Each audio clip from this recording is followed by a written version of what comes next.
Hello everyone, आज हम लोग बात करते हैं एंटी डिप्रेसेंट ड्रग्स के बारे में। तो एंटी डिप्रेसेंट ड्रग्स जो है, एज द नेम सजेस्ट, वो डिप्रेसिव डिसऑर्डर्स में यूज किए जाते हैं। और अलोंग विद डिप्रेशन वो बहुत सारे अलग अलग कंडीशंस में भी यूज किए जाते हैं, जैसे anxiety related disorders, obsessive compulsive disorders जिसे कि हम लोग ओसीडी बोलते हैं, pain, eating disorders, insomnia, migraine और न्यूरोपैथिक पेन, ये सारे कंडीशंस में भी हम एंटी डिप्रेसेंट्स को यूज कर सकते हैं। So let's start. So antidepressants are the drugs primarily used to treat the depressive disorders, and they are the most important psychotropic drugs used in the treatment of depression, anxiety related disorders, OCDs, pain, eating disorders, insomnia, neuropathic pain and migraine. अभी इनका action basically कैसे होता है, तो they act by increasing the availability और action of the neurotransmitters such as serotonin, norepinephrine और dopamine.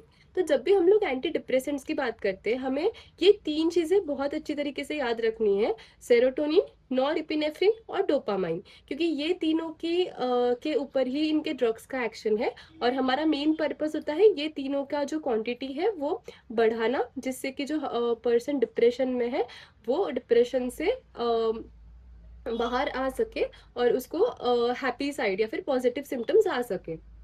Now इसमें एक हाइपोथेसिस है जिसे हम लोग मोनोअमाइन हाइपोथेसिस कहते हैं। तो ये एक थ्योरी है बेसिकली जो कि डिप्रेशन के कॉज को एक्सप्लेन करता है। अब ये थ्योरी में क्या है कि जो हमने ये तीन मोनोअमाइंस की बात की, ये तीनों जो मोनोअमाइंस है इनमें से कोई एक की भी अगर डिफिशियंसी है तो पर्सन जो है वो डिप्रेशन में जाता है, ये थ्योरी स्टेट करता है।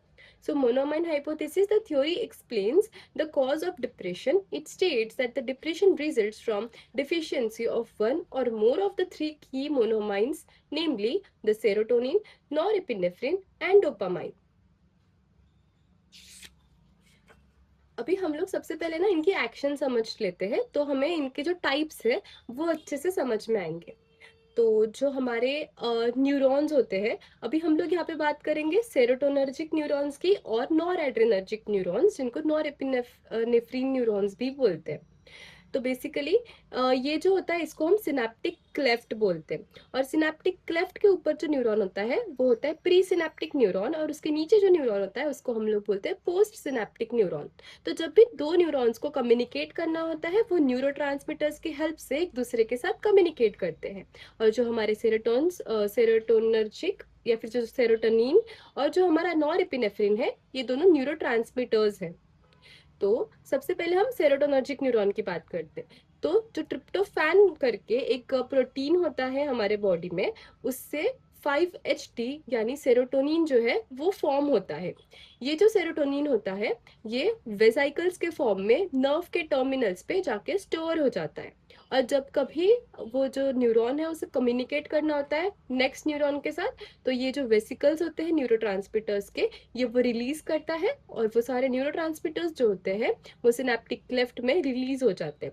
अभी रिलीज होने के बाद जो नीचे का न्यूरॉन होता है, जैसे कि हम लोग पोस्ट सिनेप्टिक न्यूरॉन बोलते हैं, उसके ऊपर रिसेप्टार्स प्रेजेंट होते हैं। अभी जब हम लोग सेरोटोनर्जिक न्यूरॉन की बात कर रहे हैं तो उसके रिसेप्टार्स होंगे 5-HT रिसेप्टार्स। जब हम लोग नॉर एपिनेफ्रिन या नॉर एड्रेनर्जिक न्यूरॉन की बात कर रहे हैं तो उसके जो रिसेप्टार्स होंगे वो अल्फा 1 या बीटा रिसेप्टार्स होंगे। तो इस तरीके से जो रिसेप्टार्स होते हैं वो प्रेजेंट होते हैं, और फिर जो न्यूरोट्रांसमीटर्स होते हैं वो जाके वो रिसेप्टार पे अटैच होके वो एक्शन करते हैं। एक बार जब वो एक्शन हो जाता है तो उसके बाद जो एक्स्ट्रा न्यूरोट्रांसमीटर्स जो सिनॉप्टिक क्लेफ्ट में अभी भी प्रेजेंट है, उनका क्या होता है, तो वो जो होते हैं वो रीअपटेक, उनको ऊपर वापस से ले लिया जाता है सेल, जो न्यूरॉन का टर्मिनल है वहां पर। और वहां पे दो चीजें होती है, एक तो उनको रीपैकेजिंग किया जाता है वेसाइकल्स में वापस से, या फिर they are broken down into inactive metabolites by the enzyme monoamine oxidase. हमें ये चीज जानना बहुत इंपॉर्टेंट है, क्योंकि ये स्टेप्स जो है, इसी स्टेप्स के ऊपर बेस्ट हमारे जो मैकेनिज्म ऑफ एक्शन और जो टाइप्स है वो इस पे डिपेंड करेंगे। तो अभी हमने ये एक नॉर्मल मैकेनिज्म समझ लिया है कि जैसे भी यहाँ पे भी टायरोसिन से नॉरएपिनेफ्रिन बनेगा, वो जाके वेसाइकल्स में स्टोर होगा। वेसाइकल में स्टोर होने के बाद जब भी सेल्स को कम्युनिकेट करना होगा वो रिलीज करेगा, वो अपने रिसेप्टार्स पे जाके मतलब अटैच होके वो अपना जो एक्शन है वो एक्सर्ट करेगा, और उसके बाद जो एक्स्ट्रा रहेंगे वो रीअपटेक हो जाएगा उनका। रीअपटेक होने के बाद एक तो वो वेसाइकल्स में पैक हो जाते हैं वापस से, या फिर they are broken down into inactive metabolites by the monoamine oxidase. अभी ये सारा मैकेनिज्म समझने के बाद हम उसके टाइप्स पे जाते हैं। तो depending on the mechanism of action they are classified into 5 types. सबसे पहला है सिलेक्टिव सेरोटोनिन रीअपटेक इनहिबिटर्स, जिन्हें हम लोग SSRIs बोलते हैं। सेकेंड है सेरोटोनिन नॉरएपिनेफ्रिन रीअपटेक इनहिबिटर्स, जिन्हें कि SNRIs बोलते हैं। फिर है ट्राइसाइक्लिक एंटीडिप्रेसेंट्स, जो कि TCAs है। मोनोमाइन ऑक्सीडेज इनहिबिटर्स, जो है MAOIs। And lastly the atypical antidepressants. अभी हम लोग एक एक के एक्शंस और एक एक एग्जांपल्स की बात करते हैं। तो सबसे पहला जो है वो है serotonin, selective serotonin reuptake inhibitors. तो यहाँ पे हमें जैसे नाम में ही समझ में आ रहा है कि ये सिलेक्टिवली सिर्फ जो हमारा सेरोटोनिन है उसका जो रीअपटेक के ट्रांसपोर्टर्स है उनको ब्लॉक करेगा। और इनको ब्लॉक करने के बाद क्या होगा कि जो एक्स्ट्रा के जो सेरोटोनिन न्यूरोट्रांसमीटर्स ये क्लेफ्ट में प्रेजेंट है, वो वही के वहीं पे प्रेजेंट रहेंगे और वो उनका जो स्टिमुलेशन है वो कंटिन्यूअसली करते रहेंगे।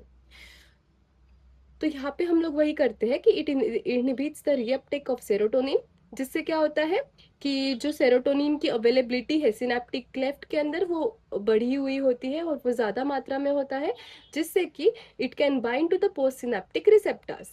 अभी जैसे हम लोगों ने कॉज की बात की थी, तो डिप्रेसेंट्स, एंटी डिप्रेसेंट्स जो है जो डिप्रेशन है, सॉरी, डिप्रेशन में क्या होता है पेशेंट में ये जो सेरोटोनिन नॉरएपिनेफ्रिन इनकी कमी होती है। और हमारे जो ड्रग्स होते हैं ये यही इनका जो रिसेप्टर है, जो रीअपटेक है वो ब्लॉक कर देता है, जिससे कि फिर इनकी अवेलेबिलिटी बढ़ी हुई होगी। अब इसके यूजेस की बात करते हैं तो SSRIs जो है वो डिप्रेशन के लिए यूज करते हैं मेजरली, और उसके अलावा दूसरे जो साइकेट्रिक कंडीशंस है जैसे generalised anxiety disorders, then PTSD जिसे कि पोस्ट ट्रॉमेटिक स्ट्रेस डिसऑर्डर बोलते हैं, and OCD which is obsessive compulsive disorder. अब इसके एग्जाम्पल्स की बात करें तो एग्जाम्पल्स में है सिटालोप्रैम, एसिटालोप्रैम, फ्लोक्सेटिन, फ्लूवोक्सामाइन, पैरोक्सेटिन एंड सेट्रालाइन। इसके साइड इफेक्ट्स है insomnia, irritability, erectile dysfunction, nausea, vomiting, diarrhoea and serotonin syndrome.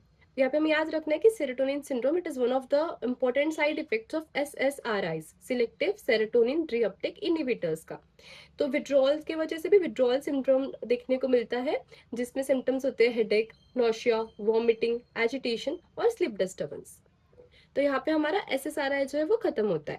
Next है हमारे SNRIs। तो SNRIs क्या करेंगे, नाम में ही है सेरोटोनिन और नॉर इपिनेफ्रिन रीअपटेक इनहिबिटर्स। तो ये जो है वो सेरोटोनिन और नॉर एपिनेफ्रिन दोनों के जो रीअपटेक ट्रांसपोर्टर्स थे उनको ब्लॉक करेंगे, जैसे हमने देखा था यहाँ पे। तो यहाँ पे ये जो दोनों जो रीअपटेक है इन ट्रांसपोर्टर्स इनको वो लोग ब्लॉक करते हैं। So they block both the serotonin reuptake transporter as well as the norepinephrine reuptake transporter. This increases the availability of the serotonin and norepinephrine, which increases their availability for the postsynaptic receptors. अब इसके uses क्या है कि it is useful for depression, anxiety, panic disorders, fibromyalgia and neuropathy. इसके examples है venlafaxine, desvenlafaxine, duloxetine and levomilnacipran. Then the side effects are it increases the blood pressure, it increases heart rate, insomnia, irritability, nausea and vomiting. क्योंकि यहाँ पे norepinephrine जो है वो उसको भी ट्रांसपोर्टर को ब्लॉक कर रहा है, इसीलिए यहाँ पे हार्ट के जो सिम्टम्स है वो देखने को मिल रहे हैं। तो हमें ये एक चीज इंपॉर्टेंट यहाँ पे साइड इफेक्ट्स में याद रखना है। अभी नेक्स्ट हम लोग बात करते हैं third TCAs which is the tricyclic antidepressants.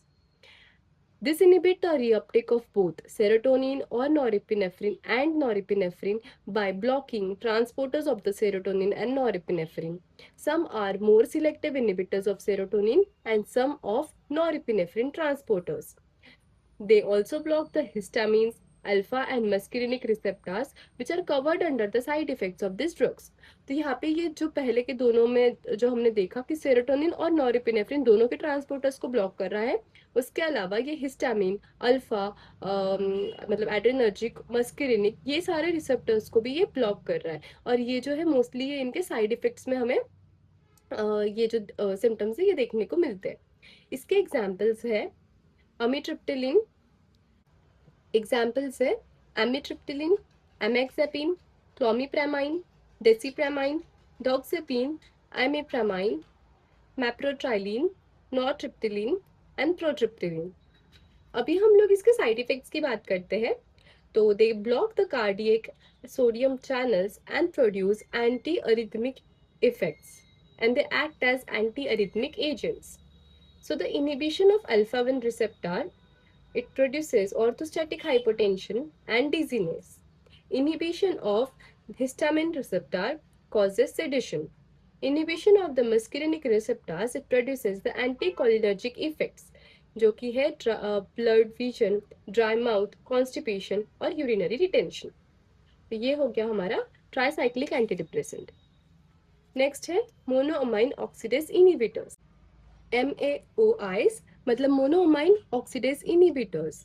तो हम लोगों ने बात किया था कि रीअपटेक के बाद जो न्यूरोट्रांसमिटर्स होते हैं वो वेसाइकल्स में उनको रीपैक किया जाता है, या फिर वो इनएक्टिव मेटाबोलाइट्स में ब्रेक डाउन उनका होता है। तो वहाँ पे जो एंजाइम काम कर रहा था वो था मोनोअमाइन ऑक्सीडेज।